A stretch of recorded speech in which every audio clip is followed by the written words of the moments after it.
ఏ ఏ ఏ ward అన్న ఇది? ఏ ward? 7వ వార్డు స్థానిక దుర్గా కాలనీ జమ్మికుంటలోని 7వ ఏం వార్డు పేరు మీ పేరు? ఉడుగుల మహేందర్. ఏం నడుస్తుంది మీ కాలనీలో? సమస్యలు ఏమున్నాయి? మీ సమస్యలను పరిష్కరించాలని జనం మీ దగ్గరికి ఏం చెప్తా ఉన్నారు? మిగతా పార్టీల వాళ్ళు ఏం హామీ ఇస్తూ ఉన్నారు? ఈ వార్డులోని ఎన్నింటితోని గెలవాలని మీరు వ్యూహంతో ముందుకెళ్తా ఉన్నారు? మా వార్డులో 150 పైచిలకు మెజార్టీతో గెలవడానికి మాకు వ్యూహాలు ఉన్నాయి. మా ఓటర్లు కూడా మాకు ఓటేయడానికి సిద్ధంగా ఉన్నారు. మా వార్డులో ముఖ్యంగా కావాల్సినవి ఏంటి అంటే పిహెచ్సి ప్రైమరీ హెల్త్ సెంటర్, పసిపిల్లలకు కానీ వృద్ధుల మా గర్భిణీలకు కానీ వాళ్ళకు సంబంధించిన టీకాలు వేయడానికి ఒక హాల్ లేదు. ఆ హాల్తో పాటు మాకు ముఖ్యంగా ఈ అంగన్వాడీ బడి నిర్వహణ కూడా పక్కా భవనం లేదు. అంగన్వాడీ బడి నిర్వహణతో పాటు మహిళా సంఘాలు మీటింగ్ పెట్టుకోవడానికి మాకు హాల్ కావాలి.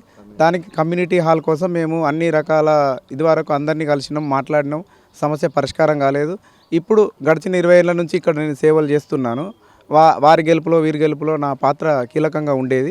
ఇప్పుడు నేనే బరిలో ఉన్నా కాబట్టి గెలిచిన తర్వాత మా కేంద్ర హోంశాఖ సహాయ మంత్రి బండి సంజయ్ గారి దృష్టికి తీసుకెళ్ళి ఈ సమస్యల పరిష్కారం కోసం మేము నిరంతరం కృషి చేస్తామని హామీలు ఇస్తూ ముందుకు నడుస్తున్నాము.